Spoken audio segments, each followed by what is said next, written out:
Dear students, this is Praveen Kumar Agrawal from Management Department welcomes you in my today's lecture of Strategic Management. In today's lecture, we will discuss upon the topic Generic Strategic Alternatives. यानी कि आज के lecture में हम discuss करेंगे कि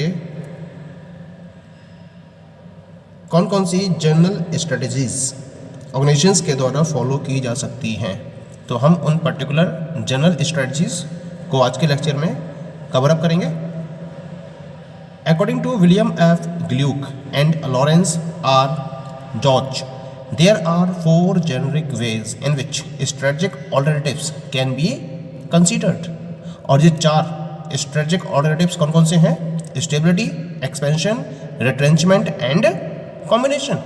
Let us come to the very first strategic alternative that is popularly known as the stability strategies. क्या मतलब होता है stability strategies का? Whenever we are talking about the important goals of a business enterprise, then it is stability. जब कभी भी किसी भी बिजनेस ऑर्गेनाइजेशन को फॉलो किया जाता है, उसको स्टार्ट किया जाता है, तो उसका सबसे मेन पर्पस क्या रहता है, इंपॉर्टेंट गोल क्या रहता है, स्टेबिलिटी को ऑब्टेन करना। क्योंकि अपने एग्जिस्टिंग इंटरेस्ट को सेफ गार्ड करना है और अपनी एग्जिस्टिंग स्ट्रेंथ को सेफ गार्ड करना है। इसके साथ साथ उसे जो भी उसके वेल एस्टेब्लिश्ड और टेस्टेड ऑब्जेक्टिव्स है उनको परस्यू करना है। जो पर्टिकुलर बिजनेस पाथ है जहाँ पर वो अपने वर्किंग को आगे बढ़ा रही है उसको कंटिन्यू करना है। इसके साथ साथ एक सस्टेन बेसिस पर अपनी ऑपरेशनल एफिशिएंसी को मेंटेन करना है या फिर अपनी कमांडिंग पोजीशन को कंसोलिडेट करना है जहाँ वो ऑलरेडी पहुँच चुकी है। और जो भी रिसोर्सेज इसके द्वारा यूज़ किए जा रहे हैं बिजनेस के अंदर उन पर रिटर्न्स को ऑप्टिमाइज करना है।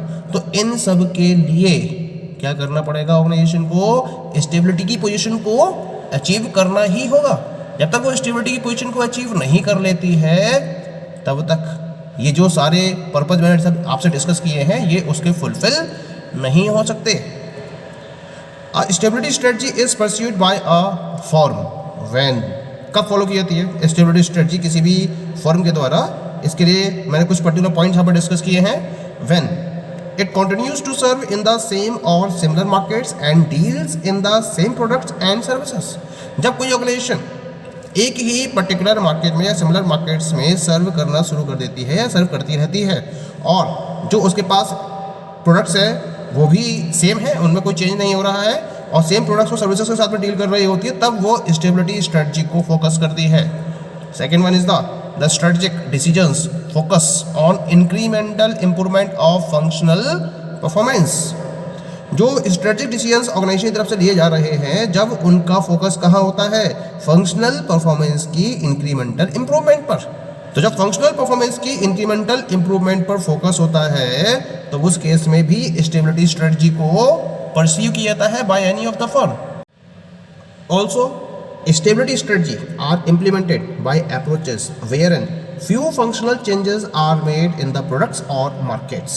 यानी कि ये जो दो पॉइंट्स मैंने डिस्कस किए थे जो डिफाइन करते हैं कि स्टेबिलिटी स्ट्रेटजी को कब ऑर्गेनाइजेशन के द्वारा फॉलो किया जाता है। इसके साथ साथ अगर कोई भी पर्टिकुलर ऑर्गेनाइजेशन अपने प्रोडक्ट्स या मार्केट्स में कुछ फंक्शनल चेंजेस करती भी है तो भी स्टेबिलिटी स्ट्रेटजी को इम्प्लीमेंट किया जाता है। स्टेबिलिटी स्ट्रेटजी का मतलब डू नथिंग स्ट्रेटजी से नहीं है कि आपको कुछ नहीं करना है। इसका मतलब है कि अगर मार्केट में या प्रोडक्ट जो भी एग्जिस्टिंग सिचुएशंस हैं मार्केट की उनमें अगर कोई भी नए डेवलपमेंट्स हो रहे हैं तो उन पर प्रॉपर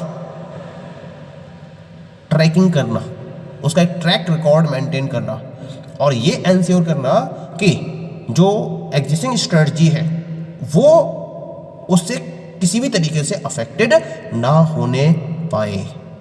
यानी कि जो आपकी एग्जिस्टिंग स्ट्रेटजी है it continues to make sense. इस तरीके से उन नए डेवलपमेंट पर एक आई रखी जाती है, निगाह रखी जाती है, उसके रिगार्डिंग प्रॉपर रिकॉर्डिंग को मेंटेन किया जाता है। इसको हम स्टेबिलिटी स्ट्रेटजी का नाम देते हैं। पॉइंट क्लियर हो गया? Now come to the second strategic alternative and that is known as the expansion strategy. क्या मतलब है एक्सपेंशन स्ट्रेटजी का? It is implemented by redefining the business by adding the scope of business substantially increasing the efforts of the current business. Expansion नाम से ही clear हो रहा है, expand करना है, यानी कि ऑर्गेनाइजेशन अपने ऑपरेशंस को एक्सपेंड करने के पॉइंट ऑफ व्यू से इस स्ट्रेटजी को फॉलो करती है। लेकिन करना क्या होता है, सबसे पहले जो बिजनेस कंसर्न है वो क्या करती है, वो अपने बिजनेस को रीडिफाइन करती है। यानी सबसे पहले जो बिजनेस एंटरप्राइज है वो अपने बिजनेस को रीडिफाइन करती है और फिर क्या करती है, जो बिजनेस के स्कोप है उसको ऐड करती है, और बिजनेस के स्कोप को डिफाइन करते हुए ये अपने करंट बिजनेस के एफर्ट्स को सब्सटेंशियल वे में इंक्रीज करती है। तब हम कह सकते हैं कि ऑर्गेनाइजेशन एक्सपेंशन स्ट्रेटजी को फोकस कर रही है अपनी ऑर्गेनाइजेशन के अंदर। इसका मतलब क्या है, हम कैसे पता करेंगे कि कोई भी ऑर्गेनाइजेशन एक्सपेंशन स्ट्रेटजी में इन्वॉल्व है? It is often characterised by significant reformulation of goals and directions, major initiatives and moves involving investments, exploration and onslaughts into new products, new technology and new markets, innovative decisions and action programs and so on। यानी कि ये सारी characteristics हैं जिसके basis पर हम define कर सकते हैं कि ऑर्गेनाइजेशन एक्सपेंशन स्ट्रेटजी को फोकस कर रही है। जब कोई भी ऑर्गेनाइजेशन अपने गोल्स और डायरेक्शंस को रीफॉर्मुलेट करे, मेजर चेंजेस करने वो शुरू कर दे, इन्वेस्टमेंट्स की तरफ अपने कदम आगे बढ़ाने शुरू कर दे, एक्सप्लोरेशन की तरफ मूव करना शुरू कर दे, नए नए प्रोडक्ट्स, नई नई टेक्नोलॉजी और नए नए मार्केट्स की तरफ वो अपने स्टेप्स को आगे ले जाना शुरू कर दे, इनोवेटिव वे में डिसीजंस को फॉलो करना शुरू कर दे, डिफरेंट टाइप के एक्शन प्रोग्राम्स को लॉन्च करना शुरू कर दे, तो समझ लीजिए कि ऑर्गेनाइजेशन एक्सपेंशन स्ट्रेटजी को फोकस कर रही है। Expansion also includes diversification, acquiring and merging businesses। यानी कि अगर कोई ऑर्गेनाइजेशन डाइवर्सिफिकेशन की प्रोसेस में इन्वॉल्व है या फिर अदर बिजनेसेस को एक्वायर कर रही है या उनको अपने आप में या अपने में मर्ज कर रही है, तो भी ये एक एक्सपेंशन स्ट्रेटजी है। The strategy may take the enterprise along relatively unknown and risky paths full of promises and pitfalls। इस स्ट्रेटजी का मतलब क्या होगा कि ये ऑर्गेनाइजेशन जो है वो अपने आप को एक ऐसे रास्ते पर ले जाती है जो अननोन है, जो रिस्की भी हो सकता है, जो फुल ऑफ प्रोमिसेस से भरा हुआ होता है, जहाँ डिफरेंट टाइप की डिफिकल्टीज भी हो सकती हैं, लेकिन ऑर्गेनाइजेशन एक पॉजिटिव एस्पेक्ट के साथ में उस पर्टिकुलर ग्रोथ के पॉइंट ऑफ व्यू से पाथ पर बढ़ना शुरू कर देती है, तो हम इसको एक्सपेंशन स्ट्रेटजी की कैटेगरी में रखते हैं। The third one is the retrenchment strategy. Retrenchment strategy का मतलब क्या होता है? A business organisation can redefine its business by diversifying a major product line और मार्केट। इन्वेस्टमेंट को तो हमने ग्रोथ और एक्सपेंशन स्ट्रेटजी में इंक्लूड किया था, इसका अपोजिट कर देते हैं, इन्वेस्टमेंट की जगह डिसइन्वेस्टमेंट। यानी अगर कोई भी पर्टिकुलर बिजनेस ऑर्गेनाइजेशन अपने मेजर प्रोडक्ट लाइन या मार्केट में डिसइन्वेस्टमेंट की प्रोसेस को फॉलो करती है और उसके बेसिस पर अपने बिजनेस को रीडिफाइन करती है, तो ये क्या कहलाएगी? रिट्रेंचमेंट स्ट्रेटजी कहलाएगी।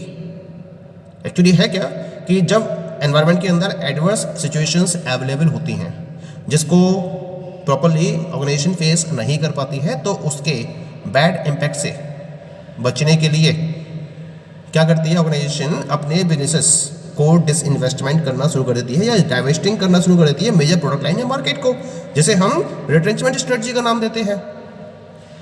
होगा क्या इससे, है ना? अगर ऑर्गेनाइजेशन टाइम रहते हुए डिसइन्वेस्टमेंट के स्ट्रेटजी को फोकस कर लेती है, तो इसके बेसिस पर एंटरप्राइज के एक वाइटल इंटरेस्ट को सेव किया जा सकता है, और ये भी हो सकता है कि ऑर्गेनाइजेशन अपने रिसोर्सेज को रीग्रुप करे और फिर एक नई तरीके से उन रिसोर्सेज को यूटिलाइज करते हुए ग्रोथ लैडर को अचीव कर पाए।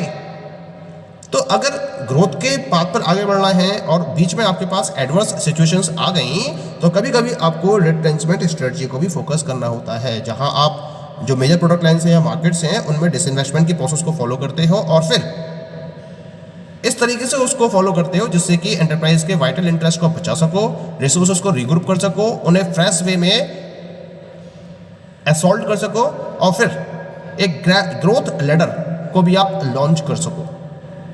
इसी वजह से रिट्रेंचमेंट स्ट्रेटजी को फोकस किया जाता है। अब रिट्रेंचमेंट में भी काफ़ी कैटेगरीज होती हैं। पहले हम बात करेंगे about the temporary and partial setbacks की।